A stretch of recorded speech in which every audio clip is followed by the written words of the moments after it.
Okay, binabalik kami sa program kang Inside Bicol. So, yung bisita yung si Mel Santos. So, siyang expert dyan sa cacao industry, sa pagtatanong ng cacao. So, siguro padayon. Mel, alam mo yung na-remember ko dyan when I was small kid, yung mother ko, kasi may mga tanim din sa backyard. Pag inano na yung cacao, inaano namin yung seeds para bang pinapano sa amin eh. Parang candy. Ang mabalik tayo doon sa sinabi mo na ginagawa ay pinasisip-sip yung buto, no? Ay malaking kamalian yun. Oh, I see. Sa proseso. Basta Kasi, kasi meron yung tinatawag na husk. Yung kulay white na nakabalot doon sa may balot. At yun yung pilit natin na tinatanggal bago ibilad yung beans. Okay. No? Binibilad. Ay magkakamali tayo pagka yun ang ginawa natin. Kasi yun yung, ang mahalaga kasi sa beans ng cacao ay pinadadaan sa isang fermentation process. Fermentation. Yung puti na yan, ay na kulay white na yan, hindi dapat yung tinatanggal. Kasi pag tinanggal natin yan, mawawala yung blend o yung lasa ng mabuting lasa ng tsokolate. Okay. So kasi bago mo inumin niya, inaamoy-amoy mo pa muna. So kailangan maamoy mo yung medyo maasim-masim na Saka yung malata kung mainit na mainit, hindi na pag binigla at mo. saka doon mo malalaman na masarap ba yung tsokolating inumin mo. Parang umiinom ng wine, di ba? Right. Amoy-amoy mo muna. Ganon din ang tsokolate. So, anong una, halimbawa ako mag-decide ako, so anong unang dapat gawin ko? Halimbawa, siyempre, kailangan, sabi mo, yung right kind of seeds. So, how do I prepare yung lupa? Ang kauna-unahang dapat na gawin ng mga gustong magtanim ay umattend ng isang seminar. Okay, of course, seminar. Dumaan siya sa isang orientation Okay. Anong pag-uusapan dyan? para sa pagtatanim. Kasi dito, malalaman natin yung mga correct na protocols, yung paano mo itatanim. Kasi sa ngayon kasi, ang ating pag-promote ng cacao is not only for personal consumption, but ito, para sa isang malaking industriya. So, may business opportunity. May business. Pagkakakitaan nilang talaga yung ordinaryong every morning lang, mayroon pang tsokolate. Yes. Okay. So, aside sa meron kang iniinom ng tsokolate, yung kumikita ka pa ng pera. Okay. So, yun yung ating gagawin. So, you have to attend seminars, orientation. At ang unang itinuturo natin dyan, unang-una pa lang daw sa tinatawag na basal planting. Yung pagtatanim mo, gaano kalaki yung hole na gagawin mo, yung butas na pagtataniman mo, ano ang mga fertilizer na ilalagay mo riyan. Sa ating kasi, mahalaga yung natural farming na tinatawag, natural way, which is huwag masira yung kalikasan. Okay, yes. Like for example, we are using vermicast, that is organic fertilizer, or lalagay din tayo ng tinatawag na trichoderma or yung microorganism. In that way kasi, maaalagaan natin yung soil. Kasi ang importante kasi sa pagtatanim ay kailangan unahin mo yung soil na alagaan. Okay. So secondary lang ang plant. Parang sumakay ka sa aeroplano. Sabihin ng stewardess sa'yo, kailangan iligtas mo muna sarili mo bago yung baby. Ito sa mga mother, may dalang baby. Ganon din yung pagtatanim ng cacao. Then, kailangan i-decide mo yung correct na variety, yung tinatawag na highly adaptable doon sa soil na pagtataniman mo or sa lugar. Kasi iba't iba ang climate sa bawat lugar ng Pilipinas. Kagaya ng Bicol, laging maulan dito, compare sa Visayas na napakainit, di ba? So, ibinabagay natin anong variety ang dapat na itanim natin sa isang lugar. At pagkatapos, tinuturuan natin yung nagtatanim, paano niya alagaan. Hindi yung sarili niya yung masusunod. Meron protocol. Okay. So kami, nasa business kami ng nursery business na pwedeng bumili ng seedlings sa mga farmer o yung mga gustong magpatanim.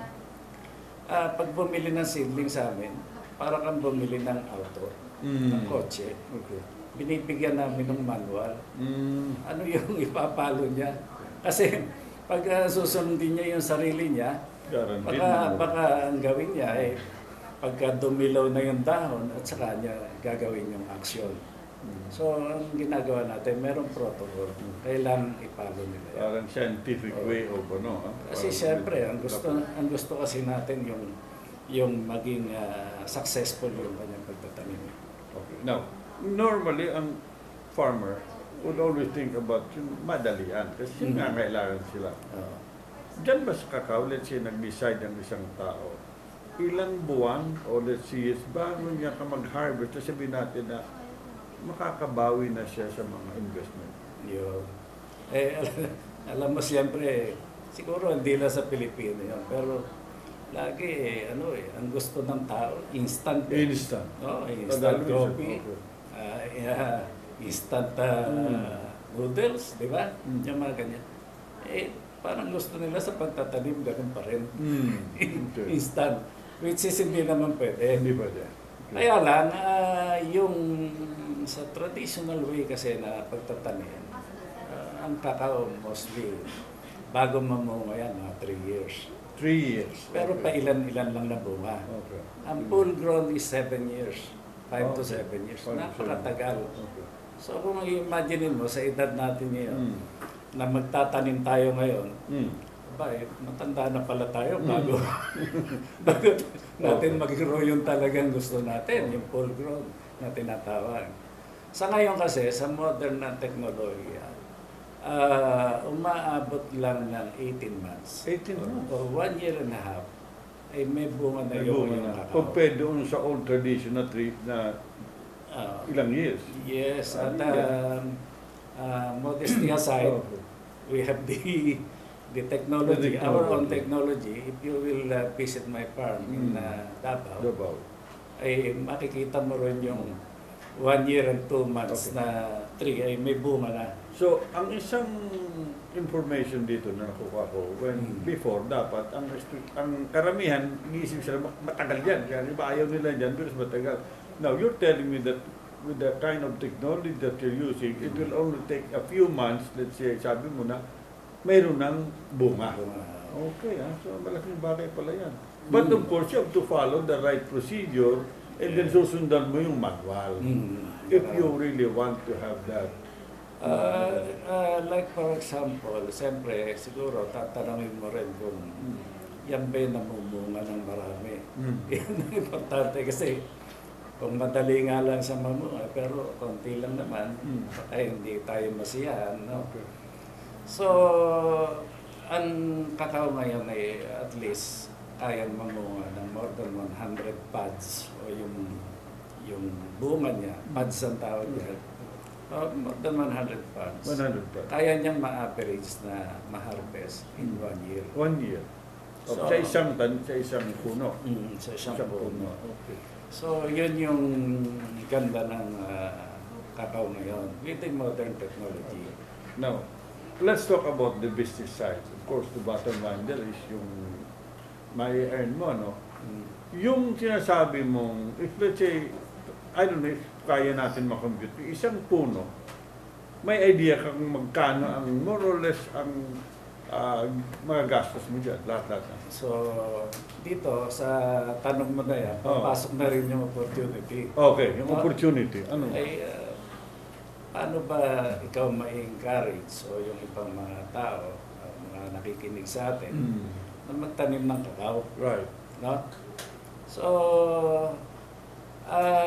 in our experience sa Davao, yung mga mahuhusay na farmer, yung nagpapalo talaga sa correct protocol, nakaka-average sila na at least 4 kilograms. 4 kilograms. 4 kilograms. Per tree. That is dried beans. Okay.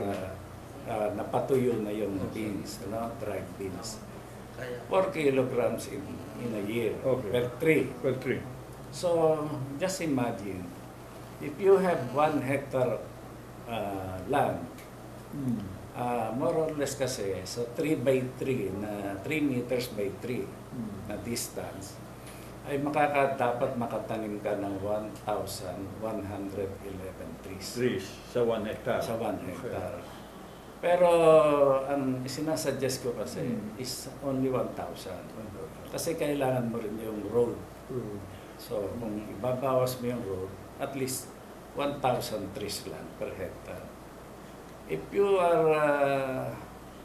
you will harvest at least 4 kilograms in 1 year, meaning to say, you can harvest 4,000 kilos or 4 tons in 1 year. In 1 year. And that's the opportunity, the big opportunity. Kasi yung sa ngayon, ang presyo ng kakao sa international is about 146 pesos or 146,000 per ton. Batan. Okay. So, kung dadaan sa mga trader, more or less nasa 120. Kung 120 sa 4,000 kilos, you can harvest 480,000 pesos per hectare. Per hectare. Siya. Malaki pala, no? Yun. In a matter of how many months, you said? Mga less than 2 years. Actually, yung 1 year and a half, nag-i-start pala siya mamunga. Hindi pa yun ang full grown. Okay. Pero yung tinatawag na payback ng capital ay mag-i-start yan on the 3rd year. 3rd year. Almost payback ka na. Payback Yung period. ginastos mo lahat, Okay. makukuha mo within 3 years. Okay. Now, on the average, magkano per hectare? Let's say ako, gusto ko mag-invest. Meron akong 1 hectare. Assuming hindi ako bumili ng lupa. Magkano more or less kailangan i-prepare ko?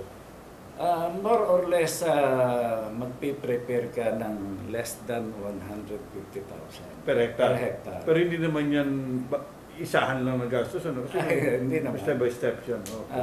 But at least may idea ka na you need that much. Ang unang gagastosan mo, siyempre, yung seedling. Seedling. Yeah. Okay. Tapos yung inputs, hindi mo naman sabay-sabay na i-apply sa halaman. So, gradual yung expense. Okay. We will again pause for a while. When we return, we shall continue tungkol dyan sa pagpa-plan